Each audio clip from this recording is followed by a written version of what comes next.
Now that you have some time to think about some of the events that are happening in our text, what did you come up with? Now, when I think about what happened in the text, I start from the very beginning to name our events. Now, at the beginning, our problem was introduced. The United States just became a brand new nation, and George Washington wanted to build the President's House, a house where all the presidents would live and people would gather for very important meetings. Now, after that, we have some things that happen. That's the building of the house. He had to find a lot and a design for the house. After that, they started laying down the bricks. Let's read on to find out what happens towards the end of our text, or listen closely for the solution. Stone workers carved flowers, leaves, and ribbons in soft sandstone. Then, stone was painted with a thick sealer made of water, lime, salt, glue, and ground up rice, which turned the house white. This is the stone that was chiseled and honed, that went over the brick, that was baked strong and thick, that was laid on the foundation, that was dug for our nation, that held the design, that would stand for all of time, that was drawn for the lot, that grand, scenic spot for the President's house that George built.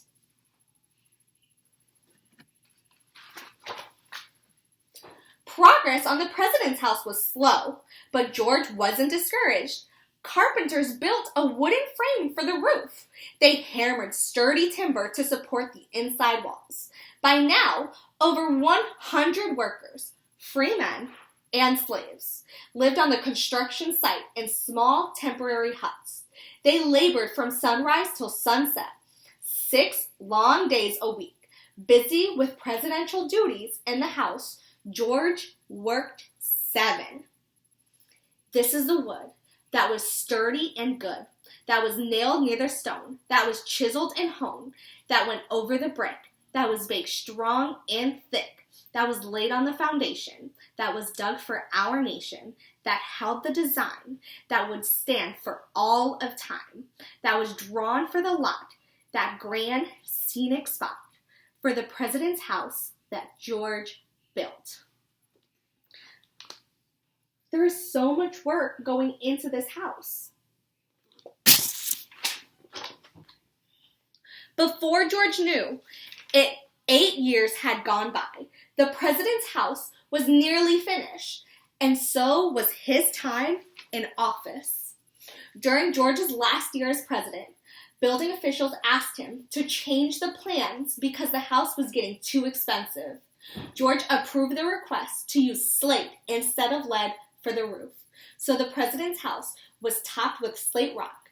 Unfortunately, this heavy roof leaked when it rained. This is the roof that was almost waterproof, that went over the wood, that was sturdy and good, that was nailed near the stone, that was chiseled and honed, that went over the brick, that was baked strong and thick, that was laid on our foundation, that was dug for our nation, that held the design, that would stand for all of time, that was drawn for the lot, that grand scenic spot for the President's house that George built.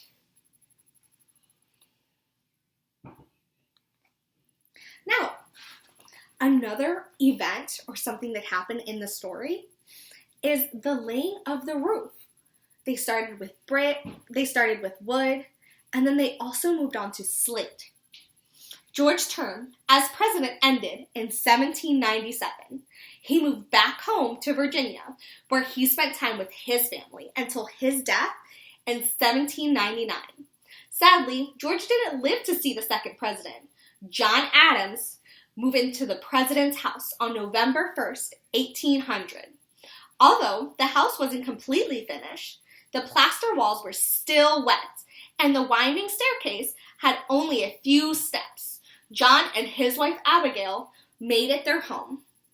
This is the day that John came to stay under the roof that was almost waterproof, that was sturdy and good, that was nailed near the stone, that was chiseled and honed, that went over the brick, that was baked strong and thick, that was laid on foundation, that was dug for our nation, that held the design that would stand for all of time, that was drawn for the lot, that grand scenic spot for the president's house that George built.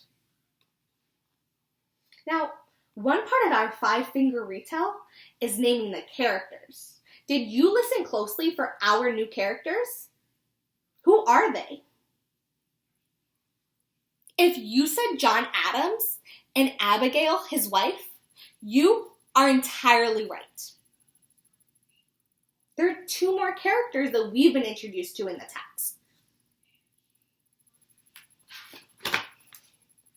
Many neighbors stopped by to welcome John and Abigail, but most really came to a sneak peek at their incredible home. This is the house that George built.